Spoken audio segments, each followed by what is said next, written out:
அஸ்ஸலாமு அலைக்கும். எல்லாம் எப்படி இருக்கீங்க?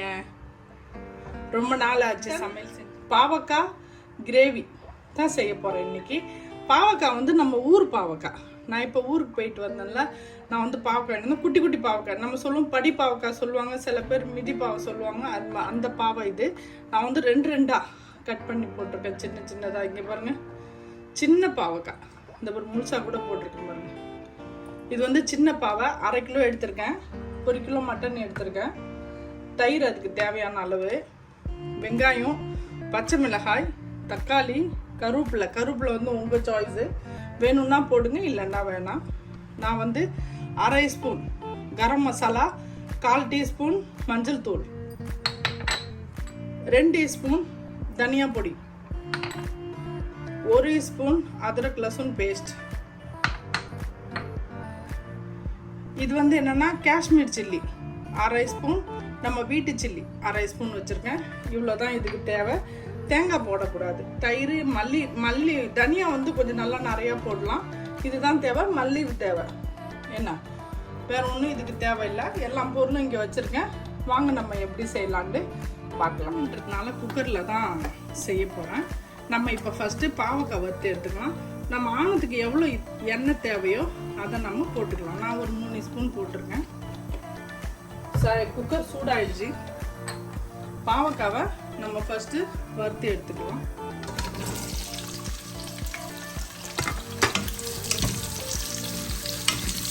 நம்ம பெரிய பாவக்காய் வேணும்னாலும் போட்டுக்கலாம்.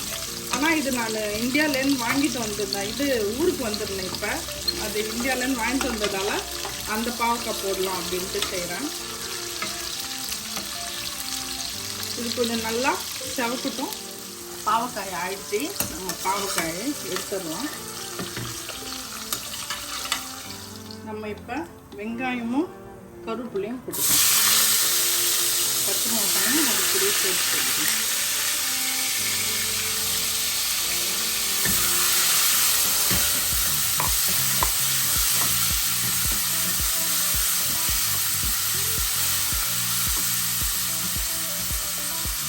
இதுக்கு தேவையான அளவு சால்ட் போட்டுக்கணும்.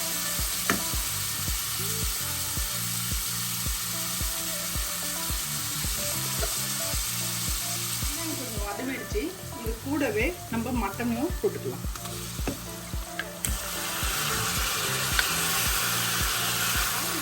வந்து எல்லாத்தையும் எண்ணெய் நிறையா சாப்பிடுவாங்க. ஆனால் நம்ம வந்து எண்ணெய் இப்போ கம்மியாக தான் போட்டுருக்கோம். மட்டனையும் அதுலேயே போட்டு நம்ம நல்லா கிண்டிக்கணும். மிளகாய் தூள் போடலாம். 2 மிளகாய் தூளும் போட்டுருங்க. போட்டு ஒரு கிண்டிக்கலாம்.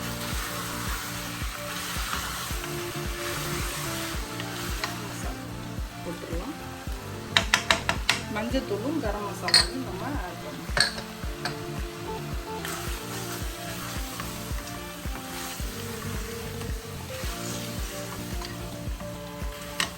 தக்காளியை சேர்த்துடலாம்.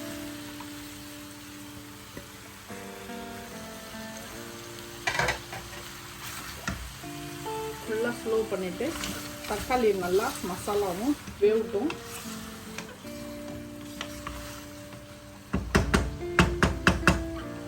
அது வெந்துட்டு இருக்கட்டும். கொஞ்சம் நம்ம குக்கரை மூடி பாருங்க எப்படி எல்லாம் நல்லா வந்திருக்கு. தக்காளி எல்லாம் வெந்திருக்கு. மசாலா எல்லாம் விட்டு எண்ணெய் விட்டுருக்கு.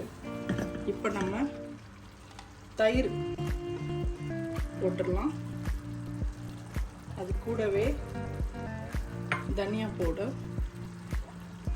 நான் வந்து சொல்ல மறந்துட்டேன், முந்திரி 10 முந்திரி அரைச்சி வச்சுருக்கேன். அதையும் இதில் ஊற்றிடலாம்.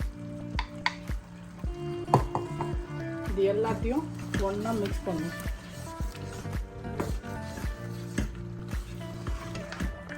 இதை இப்போ நம்ம 2லேருந்து ஒரு 3 சிட்டி விட்டு எடுத்துக்கலாம்.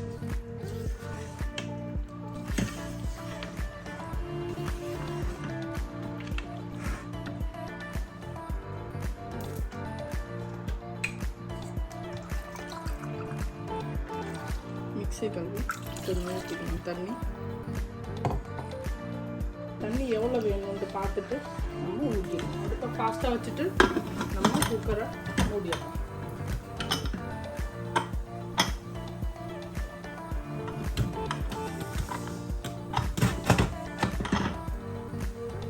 மூடியாச்சு, அடுப்பையும் ஃபாஸ்ட்டாக வச்சாச்சு.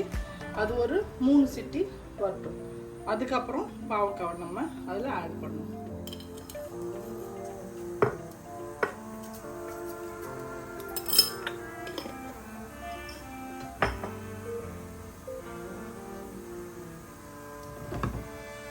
கொஞ்சம் எண்ணெய் தான் கொஞ்சம் ஜாஸ்தியாக சொல்லும், வேறு ஒன்றும் இதுக்கு தேவையில்லை.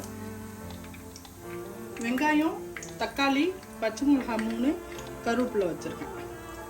இதுக்கு வந்து மிளகாய்த்தூள், மஞ்சள் தூள். மிளகாய்த்தூள் நம்ம காரத்துக்கு ஏற்ற போட்டுக்க வேண்டியதான். நான் 1 ஸ்பூன் வச்சுருக்கேன். மஞ்சள் தூள் 4 ஸ்பூன் வச்சுருக்கேன். இப்போ நம்ம இதில் வெங்காயம் போட்டுக்கலாம்.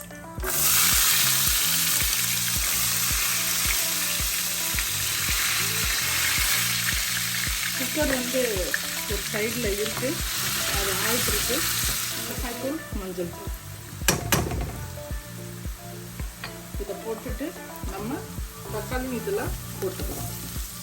போட்டுட்டு கொஞ்சம் அடுப்பை ஸ்லோவாக வச்சு தக்காளி நல்லா வேவுற அளவுக்கு வச்சுக்கலாம்.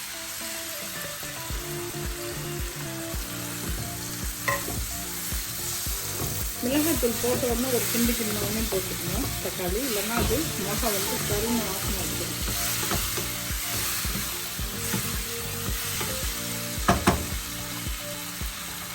ஸ்லோ பண்ணிட்டு நம்ம ஒரு 10 நிமிஷம் மூடி வச்சுருவோம். அந்த தக்காளி எல்லாம் நல்லா சட்னி மாதிரி எப்படி தெரியுது. இந்த இதுலேயே நம்ம முருங்கைக்காய், நான் 5லேருந்து 6 முருங்கைக்காய் வச்சுருக்கேன், அதை நான் இதில் போட்டுறேன். இது வந்து ஏன் இப்படி இருக்குன்னா கொஞ்சம் மொத்தமாக இருக்குண்டு 2ஆக கட் பண்ணியிருக்கேன்.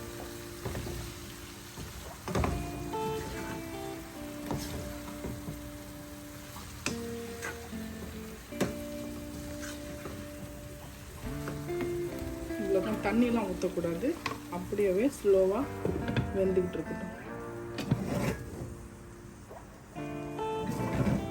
ஒரு மீடியமில் வச்சுருவோம். இது இப்படியே வேகட்டும். 10 நிமிஷத்தில் முருங்கைக்காய் ஆயிடுச்சு. தண்ணியெலாம் ஊற்றக்கூடாது. அந்த வெங்காயம், அந்த எண்ணெய் அதுலேயே அது வந்துடணும். இதை நம்ம சோத்துலேயும் போட்டு பிசைஞ்சு சாப்பிட்டுக்கலாம். வெந்து சாப்பிடும்போது செம்ம டேஸ்ட்டாக இருக்கும். இது ஆயிடுச்சு, நான் இதை மூடிடுறேன். அடுத்தது நம்ம மட்டன் எடுத்து பார்ப்போம். கேஸ் மூடிட்டேன். குக்கரில் சிட்டி போயிடுச்சு. நம்ம ஓப்பன் பண்ணலாம்.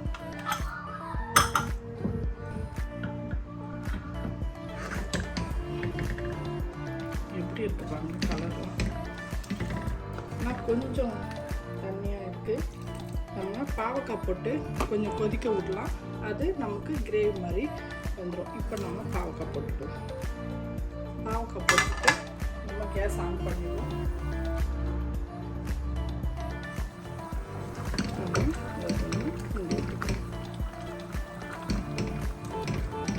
முந்திரி வந்து போடுறது போடாது உங்களோட இஷ்டம், அது வந்து ஆப்ஷனல் தான்.